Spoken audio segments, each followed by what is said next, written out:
Sometimes the person everyone laughs at is the one who quietly changes the direction of an entire journey. The departure hall at Chicago O'Hare hummed with the soft, constant rhythm of rolling suitcases and distant boarding announcements, the kind of everyday noise people stopped noticing after a while. But that morning something about the air felt heavier, as if the terminal itself were holding its breath. Claire Bennett stood near gate C-22 clutching the thin handle of her carry-on suitcase, her shoulders drawn slightly inward, trying to make herself smaller than the whispers that had begun circling around her. A man in a sharp navy jacket leaned against the check-in counter with a crooked smile that never quite reached his eyes, glancing at a document in his hand before looking back at her. "You're Claire Bennett?" he asked, his chime softly. "Flight 482 to Seattle will begin boarding in approximately 10 minutes. Claire reached for the handle of her suitcase, intending to move away before the embarrassment could deepen, but her hands trembled slightly. Noah tugged gently on Ethan's sleeve. "Dad," he whispered, "why does that lady look like she's about to cry?" Ethan glanced down at his son, then back toward Claire, and for a moment he didn't answer. Instead, he simply watched the scene unfold, the whispers, the quiet judgment, the way people turned their heads just enough to pretend they weren't staring. Then Ethan took Noah's hand and walked toward the gate, passing Claire as calmly as if the moment were perfectly ordinary. But when their eyes met for the briefest second, he offered something the crowded terminal had not given her all morning. Respect. It was small, almost invisible, just a quiet nod and a steady look that said you're not alone in this room full of strangers. Claire blinked, surprised by the unexpected kindness. Around them the airport continued its restless rhythm, suitcases rolling, coffee machines hissing, departure boards flickering with new destinations. None of the passengers waiting at gate C-22 could have guessed that the next 3 hours inside a narrow airplane cabin would quietly rewrite the course of 3 lives. Not with shouting, not with drama, but with the kind of moment that leaves an entire room silent once the truth finally arrives. The boarding line at gate C-22 moved slowly, one quiet step at a time, as the soft chime of the airline scanner echoed every few seconds like a metronome, keeping time for a room full of strangers. Claire Bennett stood near the back of the line with both hands wrapped around the handle of her carry-on suitcase, her posture careful and composed, as if she were trying not to take up too much space in a world that had already decided she was inconvenient. The earlier whispers had faded into the background noise of the airport, but the words still lingered somewhere inside her chest, heavy and unwelcome. Too old. The phrase had been spoken so casually that it almost sounded like a weather report. Just another fact of the day. Just another reason someone had decided she did not belong. A few feet ahead of her, Ethan Walker held his boarding pass in one hand while Noah leaned against his side with the restless energy of an 8-year-old boy who had already asked at least a dozen questions about airplanes that morning. Noah craned his neck to watch the jet bridge through the open door. "Dad, is this one going to fly above the clouds?" he asked. Ethan smiled faintly. "That is the idea," he said. "About 35,000 feet above them." Noah's eyes widened as if the number itself were something magical. "That is higher than mountains." "Much higher," Ethan replied gently.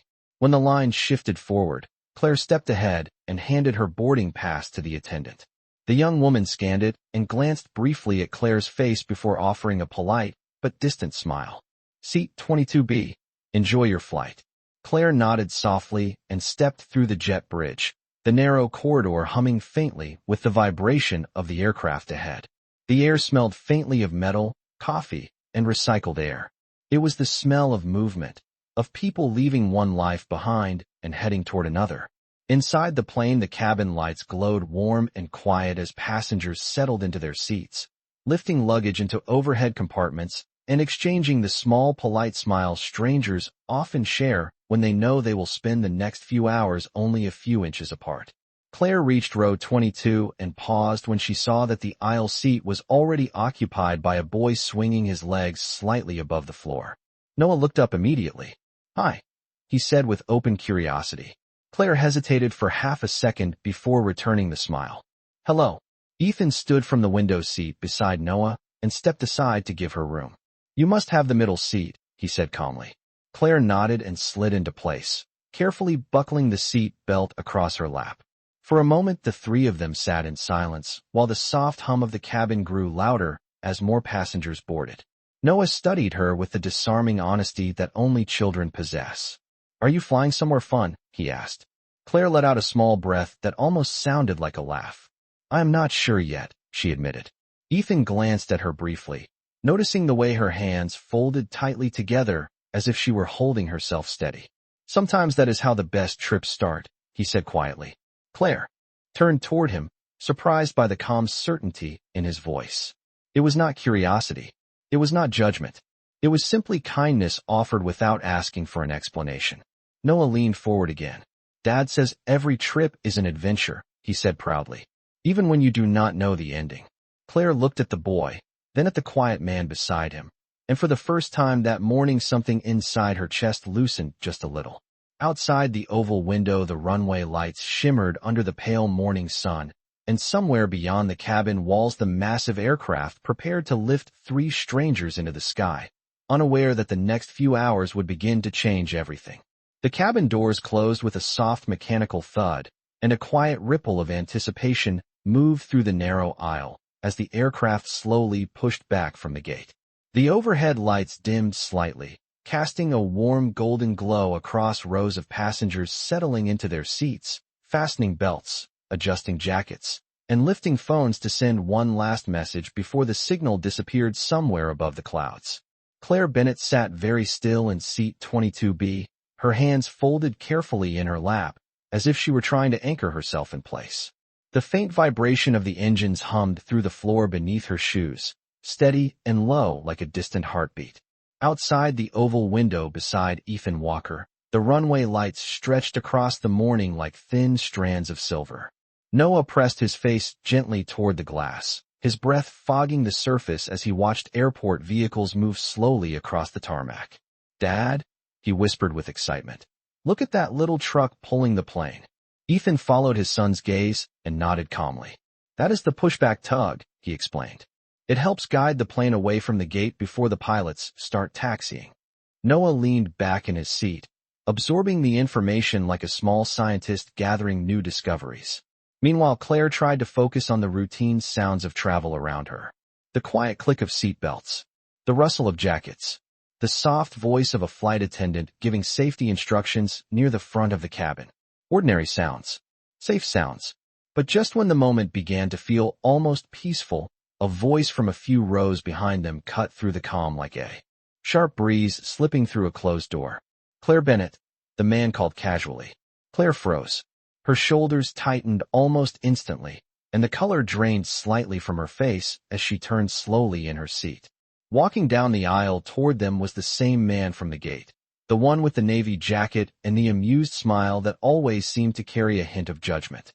A few nearby passengers glanced up, curious without meaning to stare. The man stopped beside their row and rested one hand lightly on the top of the seat. "I thought that was you," he said.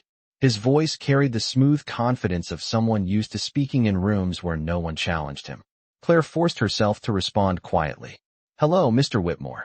Ethan noticed the small change in the air immediately, the way Claire's fingers tightened slightly against the fabric of her coat. Noah looked between the two adults with innocent curiosity. The man's smile widened a fraction.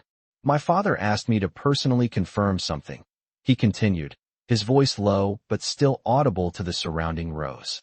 "It appears there has been a change in the arrangement." Claire's throat moved as she swallowed. "I understand," she said softly. Whitmore tilted his head slightly, as if studying a detail that disappointed him. "You see, the profile you submitted suggested someone a bit younger," he said. "The family simply prefers a bride who fits the original expectations." The sentence hung in the air for a moment longer than necessary. A few passengers shifted uncomfortably in their seats.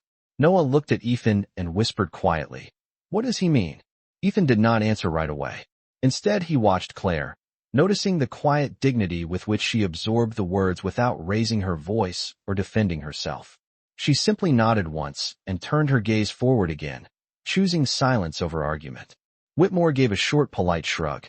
"No hard feelings," he said before stepping back into the aisle and continuing toward the rear of the plane as if the conversation had been nothing more than a small administrative detail.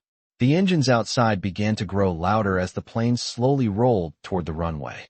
For several seconds, no one spoke in row 22. Then Noah leaned a little closer to Claire and whispered with gentle honesty, "I think you seem nice." Claire blinked in surprise, before offering the boy a faint, grateful smile. Ethan finally spoke, his voice calm and steady like the quiet hum of the aircraft itself. "People who judge quickly usually miss the most important parts of a story," he said. Claire turned toward him slightly, and for the first time since boarding the plane, she felt something unexpected settling quietly inside her chest. Not hope exactly, but something close to it. Outside the window, the aircraft turned toward the long, open runway, preparing to rise into a sky where the opinions of strangers would soon be thousands of feet below. The aircraft gathered speed along the runway as the engines deepened into a powerful, steady roar that vibrated gently through the cabin floor. And for a few brief seconds, the world outside the window blurred into streaks of gray concrete and flashing runway lights before the nose of the plane lifted toward the open sky. Noah pressed both hands against the armrests as the sensation of rising pushed him lightly into the seat. "We are flying," he whispered with wonder. Ethan smiled faintly without taking his eyes from the window. "About 160 miles per hour when the wheels left the ground," he said calmly. The city of Chicago shrank quickly beneath them, turning into a patchwork of rooftops and narrow streets as the aircraft climbed higher and higher until the clouds opened like a wide white ocean below. Inside the cabin, the atmosphere slowly relaxed. Seat belt signs remained lit, but passengers began adjusting their posture, opening magazines, and speaking in low, comfortable voices that filled the narrow aisle with the quiet rhythm of ordinary travel. Claire Bennett remained still in seat 22B, watching the clouds drift past the window beside Ethan. For the first time since boarding, the tension in her shoulders had softened slightly, though the earlier conversation still lingered in her thoughts like a distant echo. She had spent months preparing for a new beginning, convincing herself that courage meant stepping onto a plane even when the destination was uncertain. Now the future that had seemed fragile before felt almost invisible. Noah leaned slightly toward her again, holding up his small sketchbook. "Do you want to see the airplane I drew?" he asked with eager pride. Claire blinked in surprise before leaning closer. On the page was a colorful drawing of a large jet soaring above mountains, the wings stretching across the paper with exaggerated size. "That is very impressive," she said warmly. Noah beamed. Ethan glanced down at the drawing and chuckled softly. "He has been studying airplanes since he was 5 years old," he said. "If you ask him, he will explain every engine and wing." Noah nodded seriously. "2 engines under each wing on the bigger ones," he said. Claire felt a small laugh escape her before she could stop it, a quiet sound that seemed unfamiliar after the long morning. The seatbelt sign chimed gently, and the captain's calm voice came through the speakers announcing that the aircraft had reached 30,000 feet and conditions were smooth. Passengers began loosening their belts as flight attendants prepared beverage carts near the galley. For a moment, the entire cabin felt peaceful, suspended between 2 cities and 2 chapters of many different lives. Then the calm shifted slightly. It was subtle at first, only a small shudder moving through the aircraft as it passed through a pocket of unsettled air. The wings flexed slightly outside the window while the overhead bins rattled softly. Noah looked up. "Is that normal?" he asked. Ethan nodded without hesitation. "Completely normal," he said. The plane steadied again, gliding smoothly through the sky. But a few minutes later, another gentle tremor passed through the cabin, stronger this time, causing several passengers to glance around with mild concern. A flight attendant paused beside a row, reassuring a nervous traveler with a calm smile. Claire instinctively tightened her grip on the armrest, her breathing growing just slightly uneven. Ethan noticed the change immediately. Without drawing attention, he spoke quietly, so only she could hear. "The plane is built to handle far more movement than this," he said with steady confidence. "It is simply the wind shifting around us." Claire nodded slowly, focusing on his calm voice rather than the vibration beneath her feet. The aircraft dipped gently again, then leveled out. The overhead lights flickered once before stabilizing. Around them, the cabin grew quieter as passengers waited for the air to settle. Noah looked toward the aisle where the beverage cart stood parked. "Dad," he whispered, "do you think the pilot is nervous?" Ethan shook his head slightly. A good pilot respects the sky, he said. But nervous is not the word.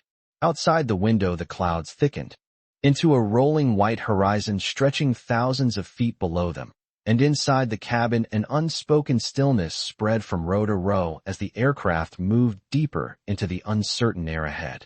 The aircraft continued its steady climb through the layered sky, though the air around them had grown noticeably less predictable. The earlier calm had been replaced by a quiet tension that drifted through the cabin like a faint electrical current. Seat belts clicked again as the overhead sign chimed softly, reminding passengers to remain seated. Outside the window, the white cloud cover had thickened into towering formations that rolled across the horizon like slow-moving mountains. Claire Bennett kept her hands folded in her lap, focusing on the gentle rhythm of her breathing the way she had learned to do during difficult moments in the past. The slight movement of the plane was not violent, but it was enough to make every vibration feel larger inside a confined space thousands of feet above the ground. Noah leaned slightly closer to Ethan, lowering his voice. "Is the sky supposed to move like that?" he asked as the wing outside flexed slightly against the wind. Ethan followed the boy's gaze calmly. "The sky does not move," he said quietly. "The air does. And airplanes are designed to ride through it." Noah considered that answer carefully, nodding as if it were a scientific truth he would remember later. A few rows behind them, a soft clatter echoed as someone's plastic cup slid off a tray table and rolled into the aisle during another mild tremor. The sound was small, but it caused several passengers to glance around uneasily. One of the flight attendants walked down the aisle with composed professionalism, her voice warm and steady as she reassured travelers that everything was normal. Claire watched her pass, admiring the calm confidence in her expression. It reminded Claire of the way people sometimes carried strength quietly, without making a display of it. Just then another subtle shift moved through the aircraft, a longer ripple this time that caused the cabin lights to flicker for the briefest second. Claire felt her pulse quicken slightly despite her effort to remain composed. Ethan noticed the change in her posture again. Without looking directly at her, he spoke in the same measured tone he had used earlier. "When the wind changes direction, the plane adjusts. Automatically," he explained softly. "It feels bigger than it is."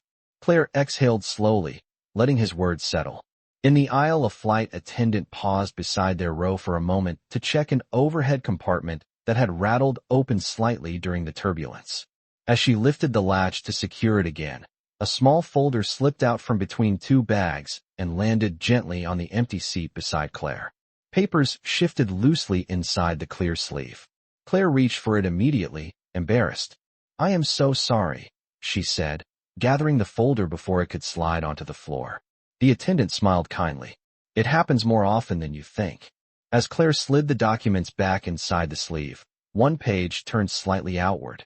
Ethan did not mean to read it, but the bold heading caught his eye for a moment before Claire closed the folder. "Medical caregiver certification." The words disappeared again as quickly as they had appeared. Claire noticed his glance and hesitated before speaking quietly. "I worked in elder care for almost 10 years, she said after a moment, helping people who could no longer care for themselves.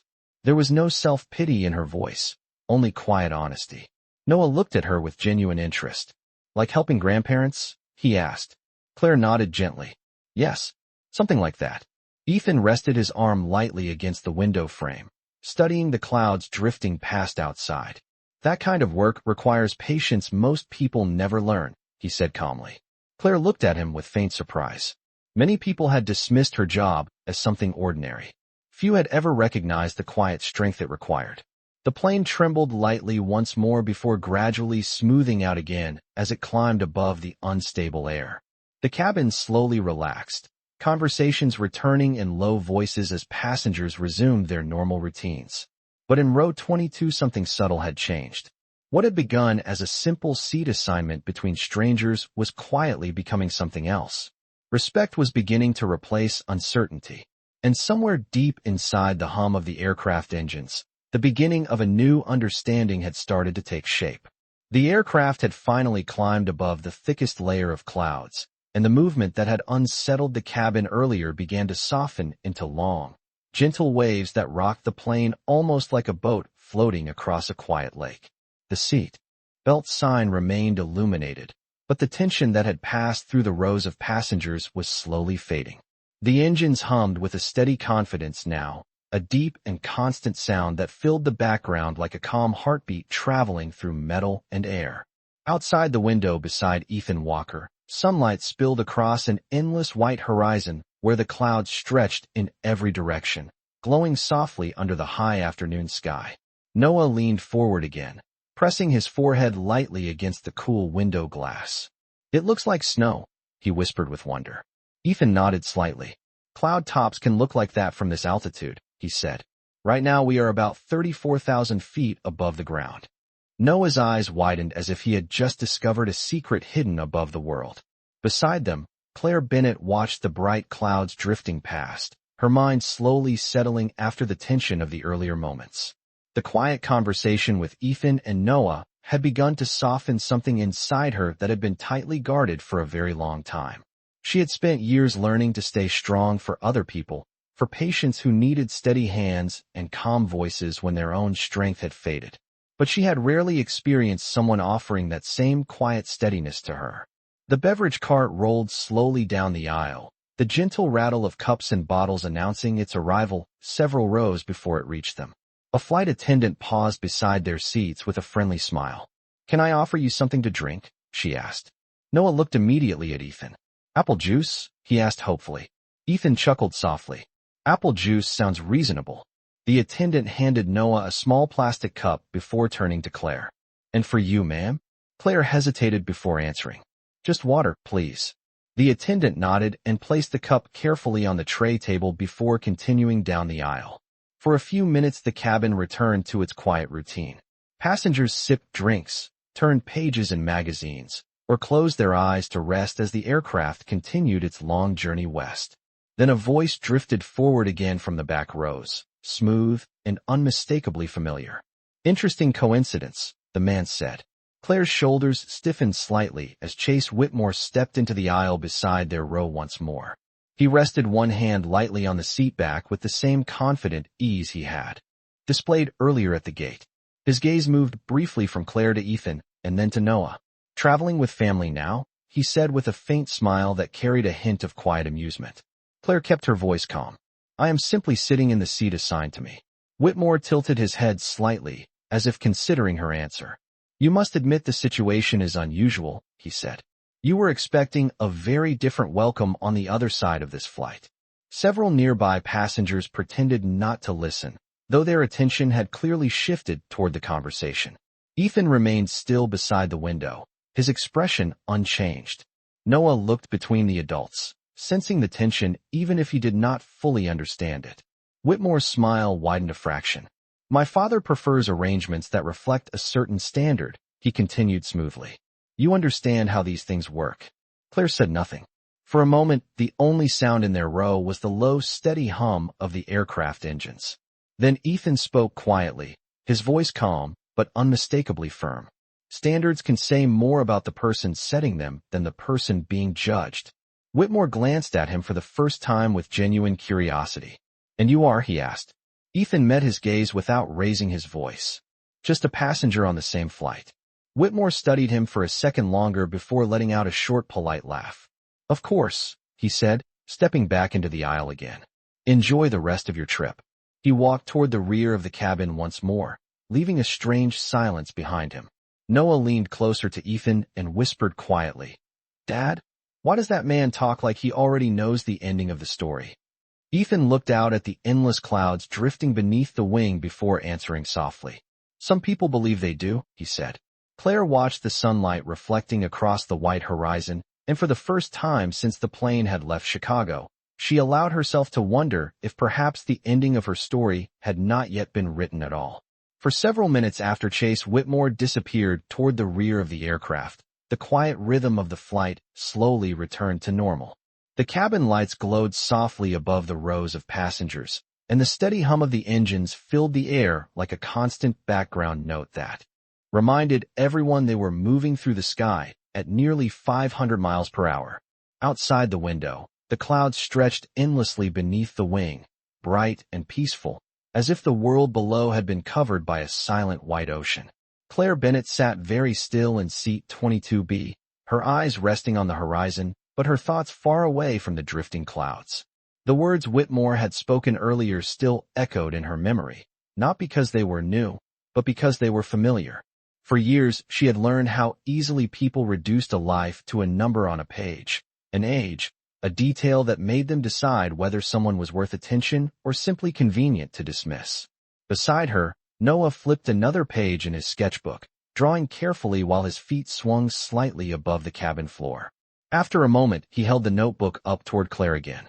"This one is a bigger airplane," he explained proudly. "It is flying to space." Claire smiled softly as she studied the colorful drawing of enormous wings stretching toward a bright blue sky. "That is quite an adventure," she said gently. Noah nodded with complete certainty. "All good airplanes go somewhere important," he said. The simple confidence in his voice caused something warm to stir quietly in Claire's chest. Ethan watched the exchange beside him without interrupting. The calm patience in his expression suggested a man who had spent years learning when silence carried more meaning than words. After a moment, Claire turned slightly toward him. "You travel often?" she asked. Ethan shook his head once. "Not very often," he said. "My work usually keeps me closer to home." Noah looked up from the sketchbook. "Dad fixes things," he announced proudly. Claire tilted her head slightly with curiosity. "Machines?" she asked. Ethan gave a small, thoughtful smile. "Sometimes machines," he replied. "Sometimes people's problems." The answer was simple, but the way he said it carried the quiet tone of someone who understood responsibility better than most. Claire hesitated for a moment before speaking again. "I spent most of the last decade caring for elderly patients," she said. "Some of them could no longer walk. Some could barely remember their own families. But they still deserved patience." Ethan listened without interruption. "That kind of work asks more strength than many people realize," he said calmly. Claire let out a small breath that almost sounded like relief. "It was not always easy," she admitted. "But it mattered." The plane shifted slightly again as it passed through a thin band of wind, causing a gentle ripple through the cabin. This time the movement felt smaller, almost routine. A few passengers glanced out their windows before returning to their books and drinks. The quiet stability of the flight slowly returned. From the back rows of the plane, Whitmore's voice could be heard faintly as he spoke into his phone, discussing business matters with confident impatience. Claire did not turn around to look. Instead, she watched the sunlight reflect across the clouds, her thoughts settling into a calm she had not felt in a very long time. Noah leaned closer again and whispered thoughtfully, "My dad says people who help others are the real heroes." Claire looked down at the boy, surprised by the sincerity in his voice. Ethan chuckled softly. "I said that once," he admitted. Noah nodded proudly. "I remember important things." Claire looked at the two of them, the quiet father and the curious child, and something inside her shifted in a way she had not expected when the day began. The journey ahead was still uncertain.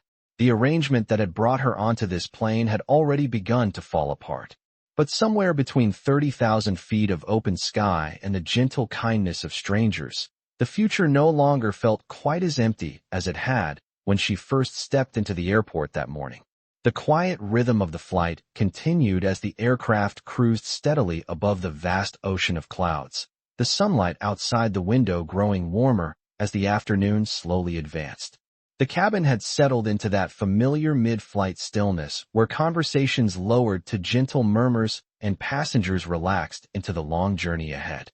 Noah had eventually leaned back in his seat with his sketchbook resting on his lap, his pencil moving slowly across the page as he drew another enormous airplane climbing toward the stars. Claire Bennett watched the drawing for a moment before glancing out toward the bright horizon, her mind drifting through thoughts she had not expected to face when she first boarded the plane that morning. The arrangement waiting for her in Seattle had once seemed like a fragile bridge toward a different life. Now that bridge felt though it had quietly vanished somewhere behind the clouds. For a long moment she remained silent, listening to the steady hum of the engines and the faint clink of cups from the beverage cart returning toward the galley. Beside her, Ethan Walker sat calmly with one arm resting along the window frame, his eyes scanning the cloudscape with the relaxed focus of someone who understood how to remain steady even when the world around him shifted unexpectedly. The peaceful moment lasted only a few minutes longer before another voice echoed from the aisle once again. Chase Whitmore had returned, this time walking more slowly, as if he had decided the conversation earlier had not fully satisfied his curiosity. Several passengers nearby noticed his presence immediately, though most pretended to focus on their books or phones. Whitmore stopped beside their row and rested his hand lightly on the top of the seat again, the faint smile returning to his face, as if the entire situation were a minor inconvenience rather than a life-altering moment for the woman seated beside Ethan. "You know," he said smoothly, "my father believes timing is everything in these matters." Claire did not turn toward him immediately. She kept her gaze forward, her posture calm. "Then your father will have to accept that this timing did not work," she said quietly. The simplicity of her answer seemed to surprise him. Whitmore raised one eyebrow as if studying a puzzle that had become unexpectedly interesting. "You traveled across the country expecting a different welcome," he said. "That takes a certain amount of faith." Claire finally looked up at him, and the calm in her eyes was stronger than it had been earlier in the day.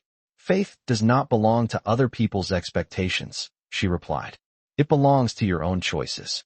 A few passengers in nearby rows lifted their eyes from their books, sensing that something important had just shifted in the quiet air around them. Whitmore studied her expression for a moment longer before letting out a soft laugh that sounded almost thoughtful. "Perhaps you are more determined than the profile suggested," he said. Ethan remained silent throughout the exchange, though the quiet steadiness in his presence seemed to fill the narrow space around their seats. Noah looked between the adults again, sensing the deeper meaning even if he could not fully understand it. Whitmore finally stepped back into the aisle once more. "Enjoy the rest of your flight," he said casually before walking away toward the rear of the cabin again. The moment he disappeared from view, the low murmur of the cabin resumed as passengers returned to their own conversations. Claire exhaled slowly, as if releasing a tension that had been building since she first stepped into the airport hours earlier. Ethan glanced toward her briefly. "You handled that well," he said calmly. Claire allowed a small smile to appear. "I have had practice," she replied. Outside the window, the endless white horizon continued to glow beneath the afternoon sun, and somewhere far below the clouds the world kept turning, unaware that inside a quiet airplane seat high above it, a woman who had been dismissed that morning was beginning to rediscover something she had nearly forgotten: her own dignity. The afternoon sunlight had begun to soften as the aircraft gradually started its long descent toward Seattle, and the quiet chime of the seatbelt sign echoed gently through the cabin once again. Outside the window, the endless sea of clouds slowly parted to reveal glimpses of the Pacific Northwest far below, where deep green forests stretched across rolling hills and winding rivers reflected the fading light of the day. Inside the cabin, passengers straightened in their seats, folding tray tables and gathering the small belongings that had accompanied them across thousands of miles of sky. The steady hum of the engines shifted in tone as the plane lowered its altitude, a reminder that the journey that had begun in uncertainty was now approaching its destination. Claire Bennett watched the changing landscape through the oval window, her reflection faintly visible in the glass as the sunlight dimmed behind her. The morning that had started with quiet humiliation now felt strangely distant, as though it belonged to another person's story rather than her own. Somewhere between 30,000 feet of open sky and the unexpected kindness of two strangers in row 22, something inside her had shifted in a way she had not anticipated. Beside her, Noah closed his sketchbook carefully and slipped it back into his backpack before glancing toward Ethan with a thoughtful expression. "Dad?" he whispered. "Do you think the lady knows where she is going now?" Ethan looked toward Claire for a moment before answering quietly. "Sometimes people discover that. During the trip," he said. Claire heard the words and turned slightly toward them, a small smile forming despite the uncertainty that still waited beyond the airplane doors. The captain's calm voice came through the overhead speakers announcing that the aircraft would be landing in approximately 15 minutes. A few rows behind them, Chase Whitmore had grown noticeably quieter as the flight neared its end, his earlier confidence replaced by the distracted impatience of someone already thinking about the next appointment waiting beyond the airport terminal. For the first time since the journey began, Claire no longer felt the weight of his judgment resting on her shoulders. The opinion of strangers had begun to lose its power somewhere above the clouds. The plane dipped gently as it passed through the final layer of clouds, and the city of Seattle slowly emerged below them, its glass buildings reflecting the soft gray light of the Pacific sky. Noah leaned forward once more to look out the window. "It looks like a giant puzzle," he said with quiet fascination. Ethan nodded. "Every city does from this height," he replied. As the aircraft lined up with the runway, the wheels extended beneath the fuselage with a distant mechanical hum. The moment of landing approached with the quiet anticipation shared by everyone on board. Claire folded her hands together, feeling a calm she had not expected to find by the end of the flight. After a moment, Ethan spoke again, his voice low and steady. "When we get off this plane," he said, "my son and I are heading to a small diner not far from the airport. Nothing fancy, just warm food and a quiet table." Claire looked at him with mild surprise. Ethan continued simply, "If you would like company while you decide your next step, there will be an extra chair." For a moment she said nothing, absorbing the quiet sincerity behind the invitation. Then Noah leaned closer with a hopeful grin. "They make the best pancakes in the whole state," he added. Claire laughed softly, the sound carrying a sense of freedom she had not felt in years. Outside the window, the runway lights stretched toward them as the plane descended the final few hundred feet. The wheels touched the ground with a gentle thud, and a quiet ripple of applause moved through the cabin as the aircraft slowed along the runway. For most passengers, it was simply the end of another ordinary flight. But for Claire Bennett, it was the beginning of something entirely different. Not the life she had expected when she boarded that morning, but perhaps something far more real. And as the plane rolled toward the terminal beneath the fading evening sky, the silence that followed felt less like rejection and more like the quiet space where a new chapter could finally begin.